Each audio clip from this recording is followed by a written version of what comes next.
El fútbol mexicano en su historia ha contado con múltiples jugadores en el balompié europeo.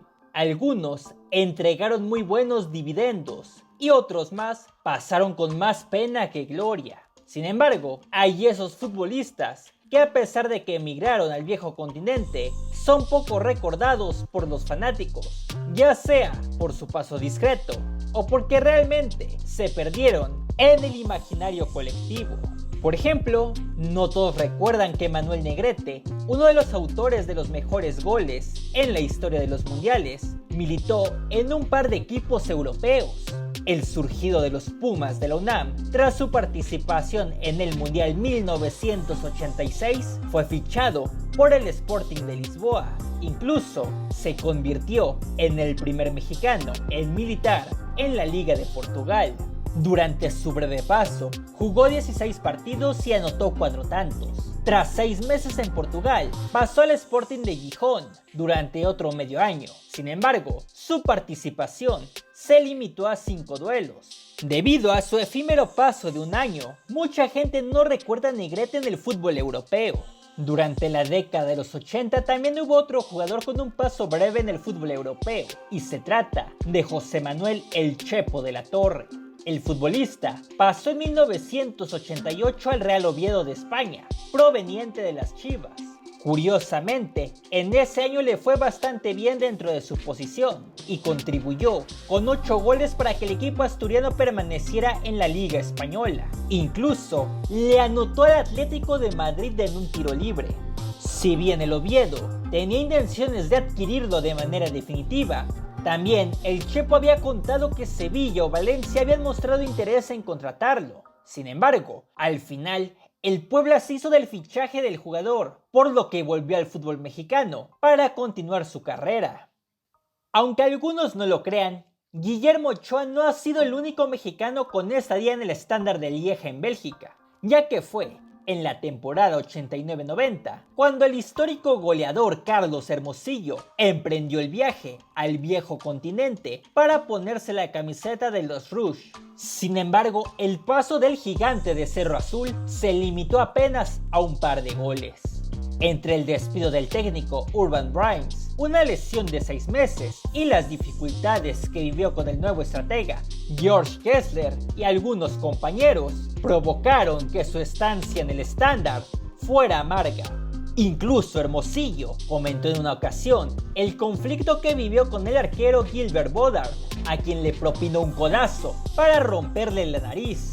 Después de 12 meses cerró su ciclo en el viejo continente y volvió al América. En los años posteriores se encargó de marcar época en el fútbol mexicano, pero nunca más regresó al balompié europeo. Pasando a la parte final de la década de los 90, no todos recuerdan a Germán Villa con la camiseta del Español de Barcelona.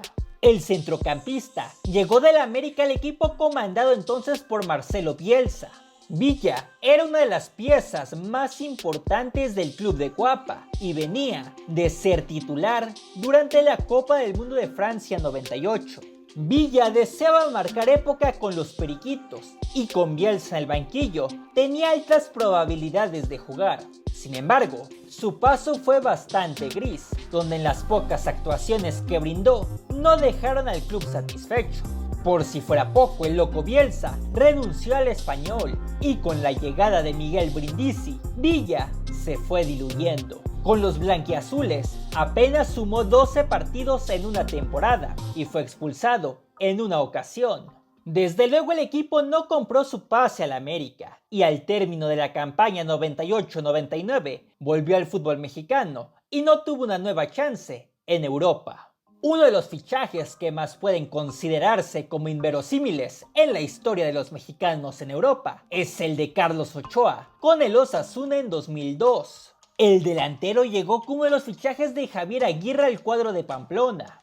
Después de haber destacado con Tigres, Ochoa tuvo la oportunidad de militar en el fútbol español, Sin embargo, su paso fue bastante sombrío, al solamente acumular hasta 3 encuentros, y con un semestre en España, el delantero optó por rescindir contrato y volver a México. Por otro lado, también vale la pena recordar a Sergio Almaguer, otro futbolista que se ha olvidado mucha gente que pasó por Europa. El defensor había despertado el interés del Galatasaray de Turquía desde tiempo atrás y rápidamente en 2002 lo fichó proveniente del Cruz Azul. Almaguer, quien hace tiempo había logrado una actuación destacada con la máquina en la Libertadores de 2001, tuvo un paso fugaz de 6 meses, pero se dio hasta el lujo de disputar la Champions League. Incluso jugó en el Camp Nou contra el Barcelona, aunque al final el club se despidió en fase de grupos. El jugador también sumó actividad en la Liga de Turquía, pero a finales de 2002 regresó al balompié mexicano con el Cruz Azul. Ahora llegó el momento de hablar de alguien que pasó muy buenos momentos en Alemania con el Eintracht Frankfurt, pero que hoy ya no es del todo recordado, y me refiero a Aarón Galindo. Antes de brillar con la escuadra alemana, el mexicano había probado suerte en el Hércules de España e incluso en el Grasshopper de Suiza, donde intercambió claroscuros con sus actuaciones. Pero fue en Frankfurt donde finalmente encontró constancia tras fichar en 2007. Si bien el inicio no fue nada fácil para Galindo durante los primeros meses, poco después se convirtió en titular y con un partido donde destacó contra el Bayern Múnich, empezó a demostrar su calidad y disputó un total de 32 encuentros en temporada y media, y en su momento fue el mejor de los mexicanos que estaba en la Bundesliga. Más tarde dejaría las Águilas para volver a México para jugar con Chivas en enero de 2009. Por último, es el momento de hablar de Javier Aquino. Sí, aunque ya no recuerde su paso por Europa, sí que fue de los mexicanos que contó con una estancia en el balompié español. El volante se fue al Villarreal en 2013 proveniente del Cruz Azul. Los primeros pasos del mexicano fueron bastante destacados y ayudó a que los groguets regresaran a la primera división. Y dentro de la Liga Española, estuvo en 32 partidos, 18 de ellos como titular. Sin embargo, Aquino dejó al submarino para ir cedido al Rayo Vallecano. El mexicano por entonces no estaba contemplado por el estratega del Villarreal, por lo que fue firmado con la escuadra de Vallecas. Y fue ahí donde su paso por Europa decayó. Aquino había empezado a tener minutos con el Rayo, pero poco a poco comenzó a perder protagonismo y dejó de ser parte de los titulares. Su estancia se vio reducida a 25 partidos, con un tanto y 2 asistencias. Al término de su préstamo, Tigres decidió comprarlo, y así acabó la aventura del oaxaqueño por Europa. Hasta aquí llegamos por hoy. Muchas gracias por ver el video o escuchar el podcast. Si te gustó, compártelo, dale un comentario o un like. Ya sabes que también es de gran ayuda suscribirse y activar la campana para que te avise cuando haya nuevo contenido en el canal. Recuerda que también estamos en Spotify, Apple Podcast y Amazon Music como Instintos de Gol y en Facebook como Fútbol con Sal. Cuídate, nos escuchamos en la siguiente. Bye.